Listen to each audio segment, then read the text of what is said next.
Hello everyone, welcome to our live session. So my name is Alia Anwar and I'm the co-founder of a Listener Learning Center in Seremban. So previously I talked about autism, dyslexia and also ADHD. So today I am very happy to have Daniel with us and also we have one more guest, Siti, but she has some little bit of technical issues. So we will still continue with the live session and we will still wait for her to join in our session. So a little bit about Daniel. So Daniel is currently 19 years old and currently he's a degree student in UM. Okay, and another one, Siti. Siti is a geophysics graduate from USM, and she's currently working as an admin executive in a private university in Damansara. So Daniel, thank you so much. And Siti, yes, hi Siti, welcome. Thank you so much for joining us. And for everyone, if you do have any question, you may ask so during the comment section, and we will answer them as we go through along. So I think Siti is trying to connect. It's okay, never mind, let her take her time. Daniel, thank you for joining me today. And John, thank you for joining me. How do you feel today? Today in general, not so great. But right now, I feel really good. I'm really excited for this, small little live stream. Oh, all right, good, okay. So, okay, never mind. We will straight away start with our session today. So basically, Daniel, he has ADHD. So can you share more about how does ADHD have shaped your life? Well, I don't want to be negative, but ADHD has really shaped my life, like from the beginning, even before I realized that I had it. I want to say that it hasn't always been a positive experience with my ADHD.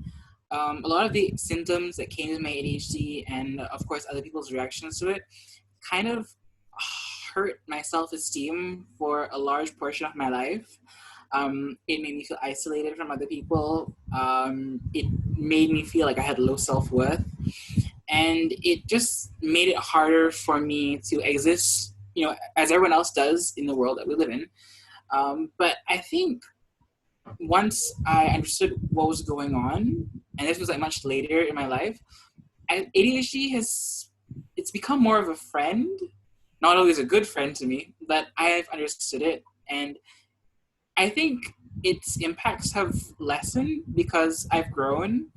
And while it's still shaping my life in both negative and positive ways, I feel like now that I'm older, I have much more control over my life, and it doesn't really force me to do things I don't want to do anymore. Understand? Yes. So actually, knowing that you have ADHD actually help you to be in control of your life better, right? Compare that when you were not sure why are you behaving or why are you experiencing certain emotions, certain things that really doesn't make sense, or it's a bit difficult to comprehend that. But once you know that, oh, I have ADHD, that everything is like, I would say, a smooth journey, I would say. I guess so. I mean, it's not always been that smooth, but it definitely feels like now I have more control over what goes on in my life, which compared to what it used to be, is like an amazing improvement. Yeah. Can you share more about when you were diagnosed and how does it impact your daily life actually? Okay, so my diagnosis came to me in kind of stages. So around 2015, I was informally diagnosed with ADHD, but because I wasn't able to see like a psychiatrist regularly, it wasn't something that was on my mind. I actually thought for the next few years that I had OCD, which then progressed into thinking I had BPD. And then eventually in 2018 is when I was kind of like more formally diagnosed with ADHD, and I began to accept it. And eventually, like, that's kind of the journey of my diagnosis. For most of my time, I was kind of in denial about ADHD. For some reason, it didn't feel right to me to be diagnosed as someone who has ADHD. I Why? can't explain why, but it just felt wrong back then. Yeah, Um, why? but eventually, like once I kind of accepted it and started wearing it with pride, or not necessarily pride, but like recognizing it and like telling people about it, it became much easier to like accept. And eventually, like I'm kind of not I'm kind of proud with regardless of whether I have ADHD or not. It's sort of part of my identity now, and I don't think I ever want to hide it from other people again.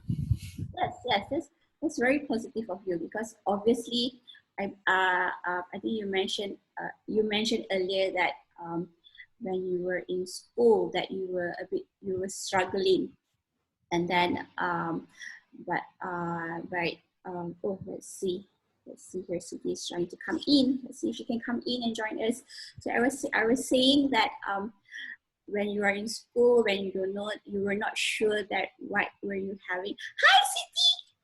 So, okay, she's trying to connecting to our audio. I hope she can connect to us and we can talk to her. Okay, coming back to Daniel while waiting for Siti. Um, can you talk more about your childhood and also how was it like during school? The experience that you have to go through during your childhood and also during school. Was it difficult? Was it a smooth journey? I don't know. I definitely had a very good childhood, in my opinion. I have a very loving family. It's just I feel like sometimes in my childhood there were moments where I just kind of was behind everyone else in terms of my emotional growth, which is its own thing.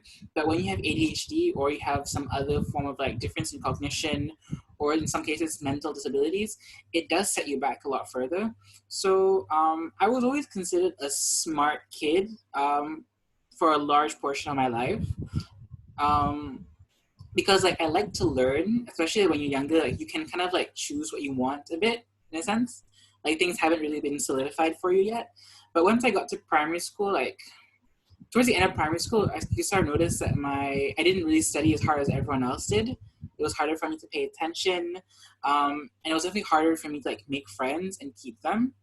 And then moving on to secondary school, combined with like puberty and more like intensive examinations and like education standards, I really struggled. So from a straight A student in primary school, Form 1 I got B's a lot. Form 2 plateaued, but it kept kind of degrading a bit. Then Form 3 and Form 4 were the worst. I was getting C's as an average, and then by Form 4 I was like failing all my important subjects. And it was very difficult because at this point I was also like hyper emotional. My anxiety was its high. I had obsessive thoughts, which is why I thought I had OCD for the longest time. Mm-hmm. And all these things like conspired together and just made my life very difficult. And it was hard for me to reach out to other people because they didn't understand what was going on. They thought I was either being crazy, or sometimes teachers thought I was just being like disruptive on purpose, because I had all these outbreaks of like emotional breakdowns and like just Is it anger and like frustration, but no one can understand. is it because you can't when you were younger you have difficulty to control your emotion? Yeah, that's why you have a lot of emotional outbursts. Is it because of that? Yeah, because my ADHD is primarily inattentive, Hmm. and I have a lot of emotional dysregulation issues to boot. And I guess like during that time, it was much harder for people to understand because when you're considered a smart kid, even though like you're not performing well, people start thinking that's because you're lazy, or you're stupid, which is contradictory, but it happened and it really damaged my self-esteem growing up. Hmm. And Um, but then eventually I was pulled out of school and put into a learning center, kind of like the one that you have, although for like much older children. And eventually, like my life kind of like turned around a bit. Even though like no one actually could, even the headmistress of that school actually didn't think I had had ADHD. She just thought I was a regular student that was being failed by the system. Um, I got a very supportive education system for like one small year, and I think that changed the course of my life, because following that, once I got into my matriculation, and then now in uni, I'm much more confident as a student. I know I need to what I need to help me manage some of my issues with ADHD and learning, and I also know like how I can use my ADHD to my advantage. Yes. So like, it's been a rough journey, but eventually like I figured it out of it. Yes, that's very good actually. That's very good. I mean, you had a very good support system in terms of your family, and when I believe your parents noticed that something is not right when you were in school, and then they pull you out and then put you in a better environment school, and then from there you actually grow better. You are more comfortable, you are more healthier, you know. And having a very good support system, that is really important for everyone, and also those with ADHD, right? um, can you share more about um, um, the support that you have? What kind of support that your parents give you? What kind of support in terms of from your parents, from your teachers, and also from your peers? Okay. So I have supportive parents, especially my mother, who also has ADHD. We kind of got diagnosed around the same time, and she gets hyper focused into subjects when she learns about them. So when she learned that she had ADHD, it kind of just like shut up, and then like she learned everything she could, and eventually like that kind of helped me because she could kind of understand what was going on with me. And that really helped. In terms of like the Form 5 learning center that I was transferred to, they didn't believe that there was anything with me in particular, which was strange because the headmistress had like degrees in like child development and things like that. But what they did was that they kind of tailored my education to me in a sense. Like I need a lot of teacher support to learn, so what happened was that they took my chemistry teacher was the most helpful. She sat with me every day and like helped me learn how to answer questions, the processes of things like that, and made education a very rewarding thing. Even though like I was like 16 at that point, it was almost, it felt like when you're learning in kindergarten, everything is new and exciting and fun.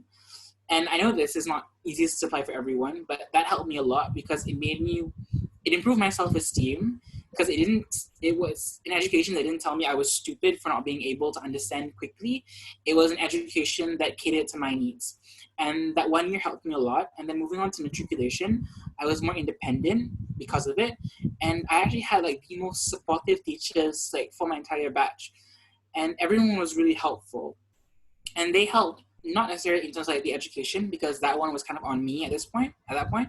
What they helped with was the normalization of my ADHD. They made me feel like I wasn't different from other students in terms of like what I could do, but I was different in terms of like how I got there. So they kind of let me express the ADHD tendencies that I had. Like I tend to fidget a lot. I think we call them stims sometimes. They're very repetitive. And my teachers, they let me do it, and they didn't treat it as like me being crazy or disruptive, but that something that I couldn't help, and that would actually help me if they allowed me to express them normally. And they were very supportive and kind, and which I guess is the most important thing. And now moving on to uni, even though I'm even more independent now, my lecturers are still very helpful because they've actually been asking me like what can they do to help improve like my quality of learning, which is something that is really outside like what they have to do for me as a lecturer. But I find like I'm very appreciative of that. And they do this mainly because like they want to like mainly they do this mainly through like just letting me tell them what I need from time to time. And even those small things, such as like maybe an explanation here or maybe a meeting another day to like help further answer my questions, are all very helpful things. And I'm very thankful for that.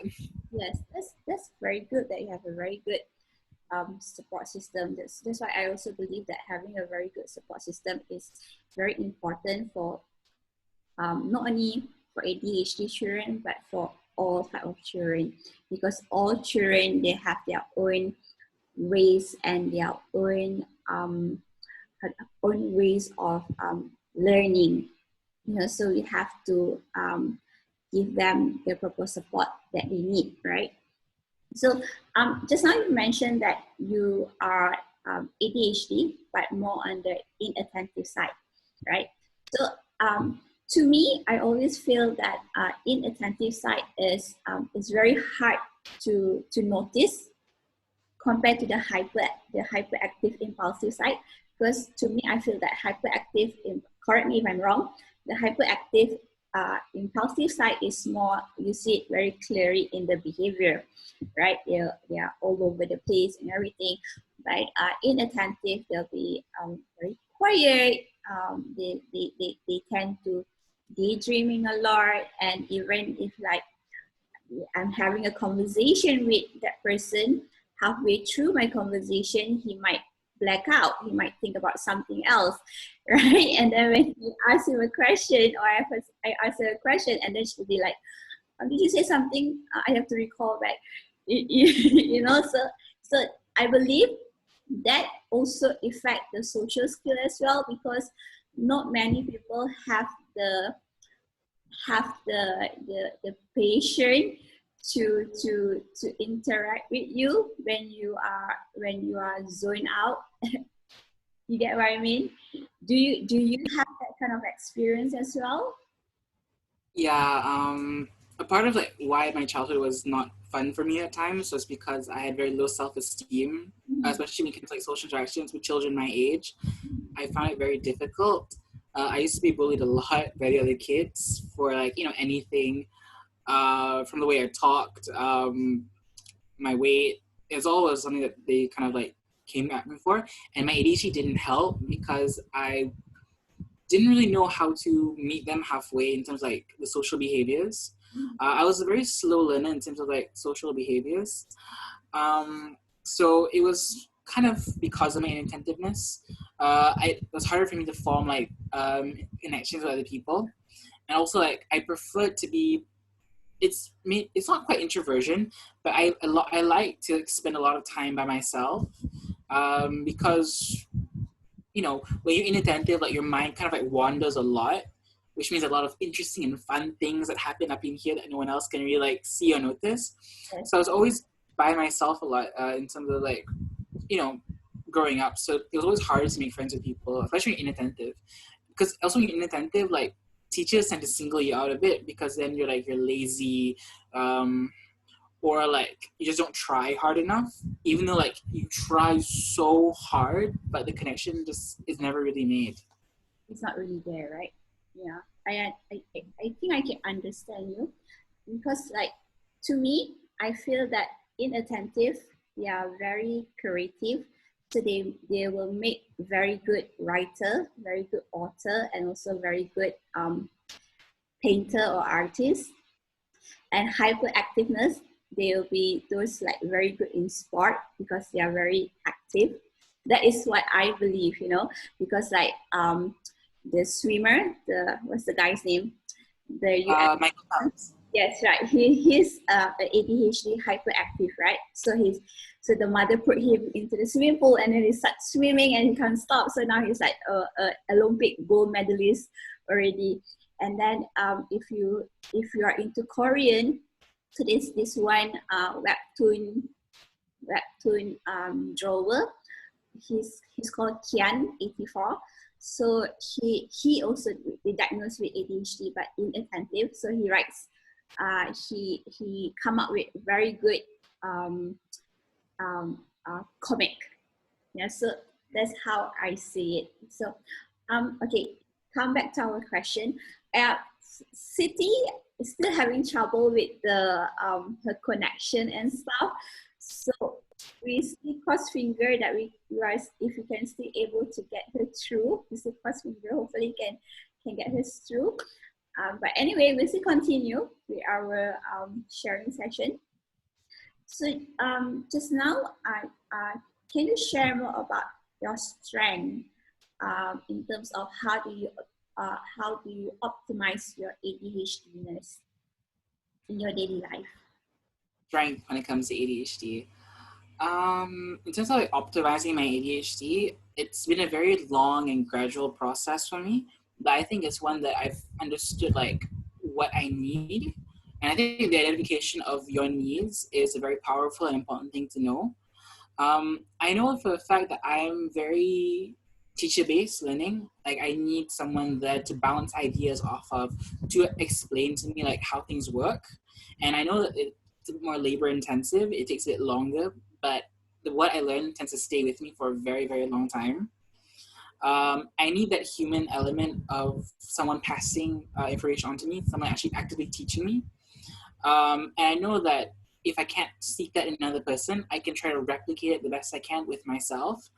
I'm a very visual person. Um, I'm a very visual person in terms of like if I think of something, it already has some form of like classification or organization in my head. So I do a lot of mind maps and notes in very specific ways because the ability for me to remember things is sometimes contingent on the memory of actually writing them down or the order that I've put them in. And I've learned that that's something I can exploit, especially when it comes to like my learning. Yes, it takes longer to remake all your notes into like a very specific way, but I found it's been very effective. Also, a strength that I found about my ADHD, um, when you say inattentiveness, like people will say like, oh, ADHD, attention hyperactivity deficit disorder. It's a deficit, not a complete lack of attention, because we can focus on things like to the minutia that no one else will even notice. And I realized that that's something that I find very useful because my scope of interest, they go everywhere, and I can focus on each one when I'm enjoying it. So one thing that I've learned to trigger like this learning response, because I know so many random facts about a lot of things that no one ever has interest in, is that I have to create an environment within my own head, not necessarily like around me, but my like a mindset where I have to actively enjoy the learning process. And like I said, it takes longer to do, but it's so rewarding and it gives me so much self-esteem. Like just reading a chapter like from my lecture notes gives me so much confidence in myself when I've learned it properly, like my way, that I think that I've kind of made up for the fact that it takes longer than anyone else. It might be different from like my other peers who might just be able to like watch one lecture and be good, whereas I might need more time. But I've learned to like find a way to not only like meet them, but meet them and like grow in my own specific way too. Yeah, that's good. Actually. Yes, you mentioned a good point there, where ADHD, whether it's hyperactive or inattentive, it doesn't mean just lack of focus. Sometimes when they like something so much or they're motivated so much, they will just focus on that one particular thing, like really focus on that, and come to a point where they will forget to eat, they will forget to do the basic thing, right? Because you're so focused in that one particular thing, and then they realize, hey, I didn't eat today. I don't feel the physiological need is not there, right? Yeah. So yes, I think I can understand how is it like, and how do you get to learn about your coping mechanism? Is it did you come up with yourself, or did you go for a therapy session and you had to go for psychoanalysis or CT? So how does the coping mechanism started? The coping mechanism, it's a funny thing because been a very long process of like learning to like, and I'm still doing it now, especially with the MCO. A lot of the normal things that I learned how to cope with, which also include like good environments to study, a lot of like new like novelty things that help me like absorb some of my inattentive energy and like read it so I can focus more on things that I want to, are kind of gone. So right now I'm also like learning to readjust in this new normal that we have. But the process kind of started in primary school. My mother bought me this book by Tony Buzan, which was about how to mind map. yeah, and that's how I started mind mapping. It's not exactly the same way it was instructed, but it helped me go through a lot of things. And eventually in secondary school, I said I was failing my Form 3, Form 4 classes. I actually my mother hired a tutor for me. Mhm. And she's kind of been my tutor ever since. Like now I'm in uni and I haven't I hadn't had the time to have sessions with her, but she's like my longest running teacher because she was there for me in Form 4, Form 5, when I was doing my matriculation. Like she was just a bio teacher at Sunway, and like she was helping me with like so many different things Mhm. because I needed someone physically there to help me like navigate through like what's going on in me here, because sometimes changing the way you represent information in your head when you have ADHD can like totally like change like how you understand it. So like this whole learning process is very long and very gradual, but it came to me like when I needed it, and eventually I just stuck with it for as long as I could. All right. Okay. So yeah, I also I did a lot of reading about ADHD, and one of the main coping mechanism is you have a timer, you have a reminder, then you have all the post note here and there, and also you have the mind map thing. Apparently, mind map is a very big thing in ADHD because I think by using mind map, you can see things more clearly how it connects from one information to another information, right?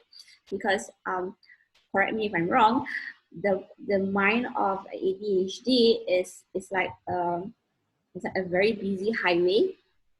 It's like shing shing shing here and there. So it's a bit yeah here and so it's a bit difficult to like stick to one point, right? So even now, I believe that even though you're talking to me, I'm sure in your mind you are thinking a lot of other things. Yeah. And I just realized something when you mentioned that. So like a lot of like things in uni and college are like lectures, right? You have to sit down and you have to focus. And I'm kind of a teacher, but I love to be in the frontmost row. But my ADHD is also incredibly powerful. So like sometimes like I could want to learn so bad, I sit in front and I make it a point to sit in front, and I'll take out my phone. Because like it's just that strong. So I've also learned that maybe there's other ways to direct my energy. So sometimes I have like small toys that are analog, like a Rubik's cube, Okay. um, or something to play with, and that keeps my hands busy because I do have some hyperactive tendencies. So sometimes that kind of like siphons like away my focus because I have to do something else because I need to be stimulated all the time. So one thing that I've learned, especially when dealing in social situations, is that I take something that I can like normally like numbly play with, so that I can eventually just like focus all my attention on something, especially if it's new and I'm not that interested in it. It helps me like maintain focus, so that at least I get something out of something out of it. Yes, yes, yes. Especially even young children with ADHD, they have difficulty to stay focused. Yes, I have a very young boy, very cute boy. So when I talk to him, then he will just look at me, blank face. And then after a few seconds, 10 seconds, 15 seconds, then only he will reply back to me. So he has that tendency, but of course you have to understand him that he needs more time to answer my question, and also I believe that children with ADHD or anyone with ADHD, we have to like how do I say it? We have to like firstly acknowledge them, and we also have to um, not to look down on them, and also we can't like judge them in a way that, oh no, this is not ADHD, this is just lazy, because we do have people that says that, what, you're a grown up, how can you be ADHD? Because they always assume that ADHD is just for children, and then come certain age you outgrow it, right? But that is not the case actually. It's a I wish it was. So many things I could live without. So many things I could live without at this point. right, it's not, right? It's a long, it's a life thing. But however, there's a lot of coping mechanism that you can use to help you overcome the ADHDness, right? So to help you to be able to cope better in your daily life skill. Like what you said, in terms of your study, you have your teachers to help you have your friends to help you, and also you have your own coping mechanism where you do the mind map, where you have your own quiet place to focus and do your work, right? That's good actually. That's very good. So a lot, I believe a lot of people, they will ask that, okay, my son or my daughter have ADHD. Um, how will their life be difficult, or how can I help them? So what will you suggest to these parents or these people? Um, you know, what will you say to them? My suggestion would be first understand your child. ADHD manifests very differently in very different people. Some people are very affected by it. Like I said, I'm inattentive, but there's also people who are extremely hyperactive. And like me, there's also people who might also have a lot of emotional dysregulation. It manifests in like a lot of ways. So one thing that would be very helpful is you first understand what's affecting your child, and just move on from there. Something that I think is very helpful in my life is the support of my interests and what I like. Your child might like a lot of things, um, and it's good to keep in mind like you have to pay attention to them and see like which one of these things are like actively improving like the way they feel, the way they learn, and things like that, because it clues into like the inner workings of your child's cognition. And from there you can sort of like figure out, oh, how can I help my child? Does my child need more time to like learn with another person? Does my child need to be taught in an entirely different way? It's very different, but the first step is always just understand your children. Yes. um, and yes, your children will very likely lead different lives than other people, but something that you should always remember is that they can do anything. They can do the same things as anyone else without ADHD. It's just that the way they get to doing those things might be entirely different. Yes. Some of them might be geniuses. It might be easier for them. Some of them, it might take some more time. But don't lose faith in your children. Yes. Um, just have faith in a new way for them to like move forward with their lives. Yes. Because ADHD is not a disability. I know that for Malaysia, the Kementerian Wanita and Kanak-Kanak considers ADHD as a learning disability, but it's not really a learning disability. It's a learning disability in a world where there's only one path of education, because ADHD is a difference in cognition. We think differently. Our brains are different, but it doesn't mean that we're incapable of learning at the same standard as everyone else. It just means that it'll take a different way of us to get there. Yes, you're right. You're very right, Daniel. Because I always believe that we cannot standardize one education path for all the students. It should be like what it should be in a way. The education should be individualized, depends on the children, and also that ADHD. So all of my children with ADHD, they're very very smart. They're very creative. It's just that the typical education system doesn't really work for them. So they need another way of teaching. They need another way of learning. So it could be not. It's not really like what you say. Probably they need more effort compared to typical children. So for children with ADHD, so they need more effort, and of course, because of the the attention span is either short or long, that also affect their learning process as well. So for teachers and also for parents, like you said, we have to acknowledge that they have ADHD, and then from there you can plan out. Okay, now I know my child has ADHD. So what do I do next? Right? So how can I help next? Like what your mom did. Yeah. She actually read about ADHD, like she really go through all the textbook about the ADHD. And after that, when she noticed that you have difficulty in your school, in your past school, so she straight away pull you out, put you in another school with a better environment. You feel very good, right? Yeah, I felt good afterwards, but during I fought very hard to stay. I lost, and thank God I lost. Oh dear.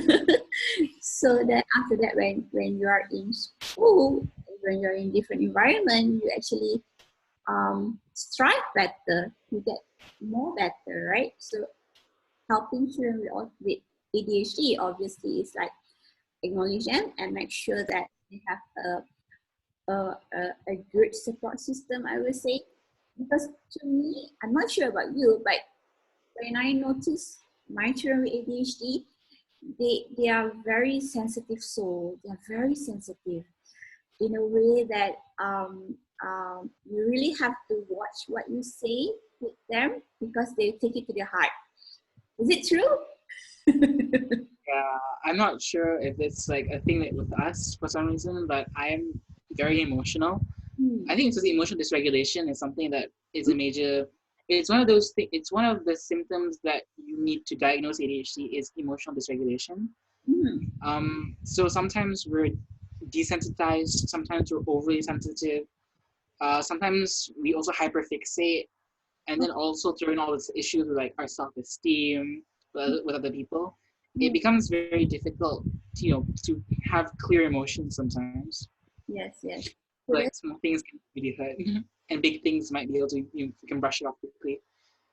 yes, yes, yes. Sometimes it's like they when you tell them no, you cannot do that, and then they will like just shut you down. But when you say something not harmful, hurtful, then they will just keep it inside you. But they won't let you know. You know, they will keep it inside you, and then suddenly the thing will come up 2 3 days later, something like that. I'm not sure about you, but this is what I noticed in my children with ADHD. Actually, I have this one boy. Um, he was that time he was 9 years old, so he was very destructive, I would say. He likes to disturb the classroom, he likes to disturb the friends and everything, you know. But then I realized that actually he wanted my attention. Actually, he wanted my attention to say that, hey teacher, look at me, I'm doing something. But he doesn't know how to ask in a healthy way, in a proper manner. So the best thing he knows is to be distractive, because we know that when you are distractive, the response is faster compared to when you're doing something good that people don't really see, right? Yeah. So I think we lost Siti. I cannot get through her. It's really sad that we can't talk to Siti, because it'll be another good experience to talk with Siti too. Because You had a great experience, and this experience is so different from mine. yes, yes, yes. Because because Siti's experience is more when she was doing her masters, right? That she noticed that something is not right with her, and then she was feeling depressed. She's feeling like she's a loser. And then when she found out that she had, oh, actually I have ADHD, and then it's like a full light bulb. Like suddenly that, oh, there's a reason why I'm behaving, or why am I feeling a certain emotion, or why am I not doing certain things. Because it's not that you don't want to do it, it's just that I'm not sure, is it because you don't want to do it, or you feel that this task is really tak best, really macam not suit my interest right now, so I just push it until the end, until the deadline, malam nak submit baru buat. Is it because of that, or It's a strange mix because sekarang, right, tonight I have a deadline at midnight. I have not started. It's strange. I think kadang-kadang it's memang you just cannot focus on anything. You're just inattentive, and it just slips your mind. You forget. Sometimes just don't want to do it because it's uncomfortable.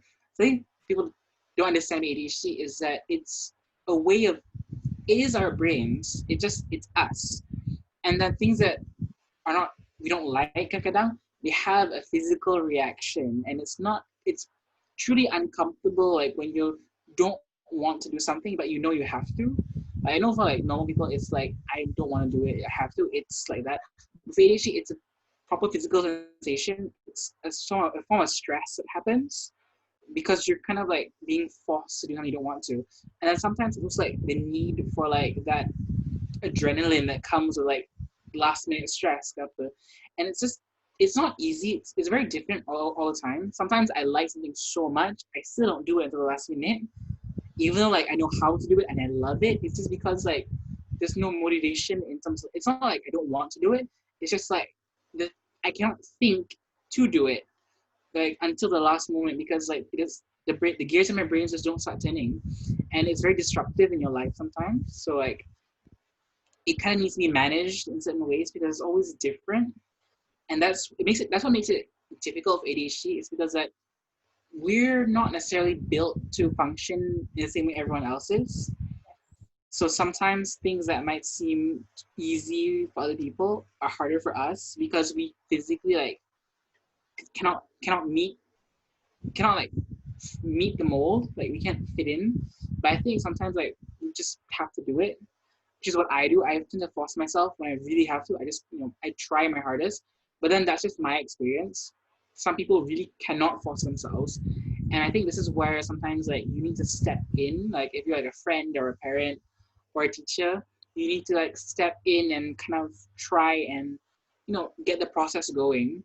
Because society is not built with individuals. It's built by individuals working alone. It's individuals working together. And the same thing with like ADHD, especially because we're living in a world that like needs people to operate in a certain way. Sometimes it's most helpful like when we have other people like who help us like fill in the gaps when we can't do it ourselves. Yeah, it's like you need someone to like a wake up call for you. Like not really a wake up call. It's like pull you up from that moment to help you.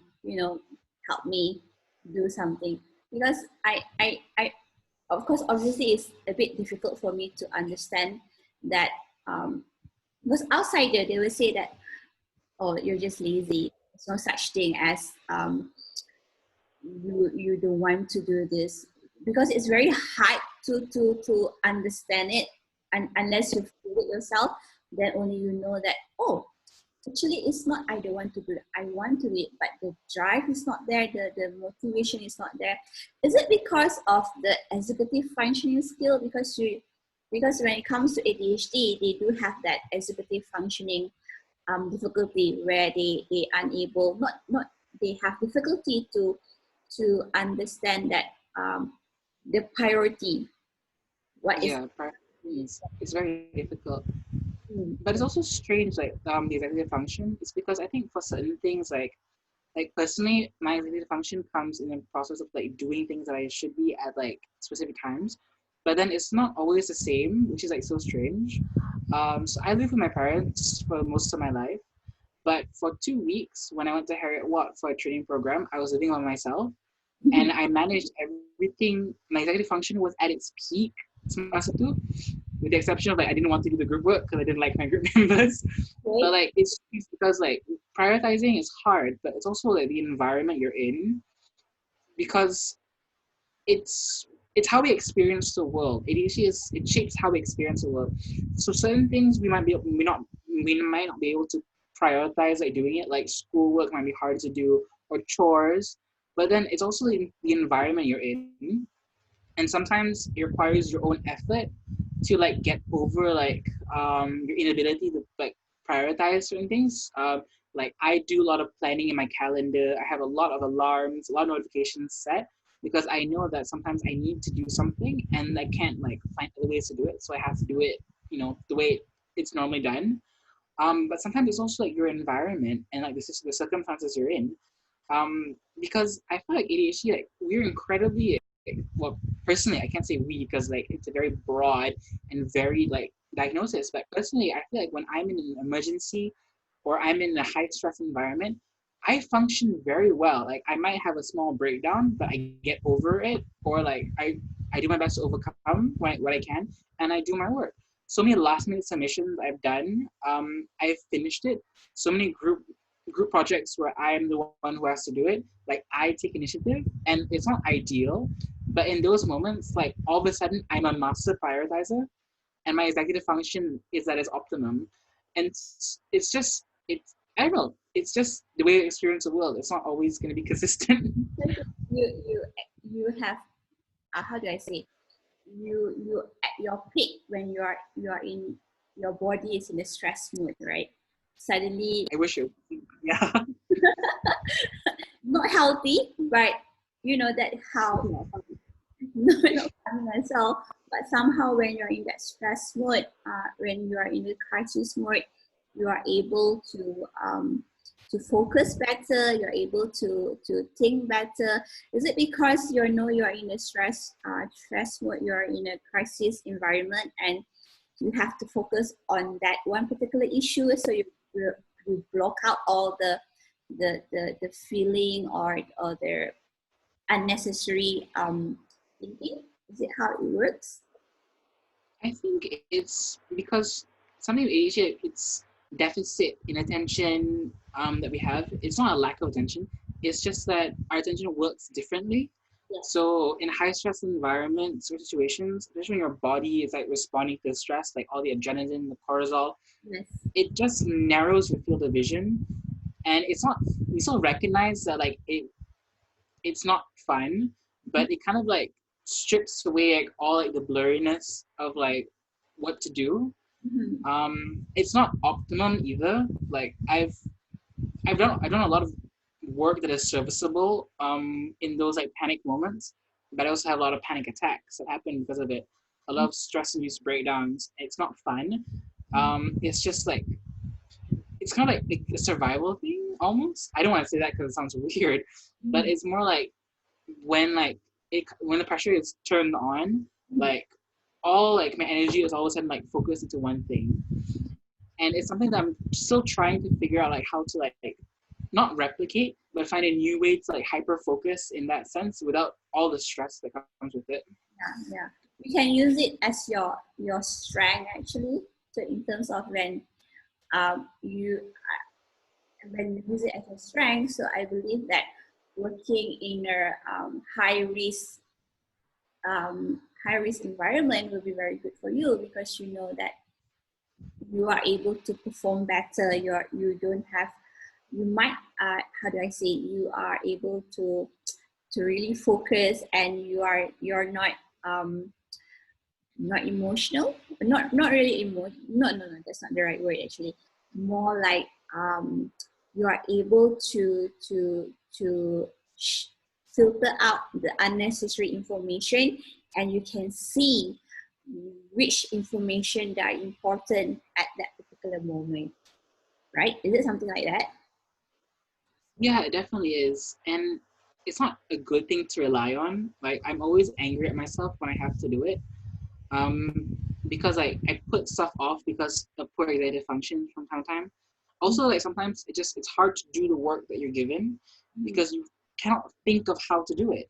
Mm-hmm. Because I think, are you do you know what ADHD students that are like perfectionists? Yes, yes, yes. Yes, because like it's hard to focus on what to do when you think of like it can be better, it can be this, it can be that. I see a paragraph and I can see five other ways of writing it, and then it creates all this tension in my head. Like I don't know what to do. I cannot function. It becomes almost it's anxiety inducing, and then it's like a negative feedback cycle, or sorry, it's a positive feedback cycle. It's like I get stressed, I put it off, last minute, like I can do it, and then like, I get stressed again, and I can do it, and the cycle just repeats itself, and it's not fun, but it definitely it does happen. So that's why I'm trying to like, figure ways to like find ways to, like when I'm normal and happy and healthy, to like focus like my attention on the task at hand, and I'm still trying to find that, but it's good to at least understand like how the processes work to begin with. Yes, yes. because sometimes you rely on them, sometimes it's not. Yes, that's true actually. It's very good that I'm talking to you right now. So hopefully everyone out there can understand ADHD better because um, um, as I mentioned earlier, not many people really understand ADHD because all they see is lack of focus and very active all over the place. These two things, but they don't really see the underlying the inside part. You know where actually yes, those with ADHD they are perfectionists. You know they are if they write like what you say, you write a paragraph, but yet you will rewrite it again because you feel that oh I can do something better, oh then oh no there's something much better, that oh no much better, and then it become like you say a very big cycle, right? So that's why again come back to the support system that you need and the coping mechanism that you need, right? So having a support system is very important actually to make sure that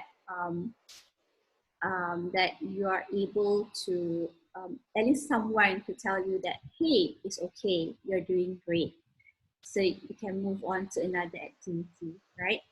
I think i think i, I, I think to me from talking to you I feel that most importantly those with ADHD what they need is they need a lot of support system and they need a lot of um,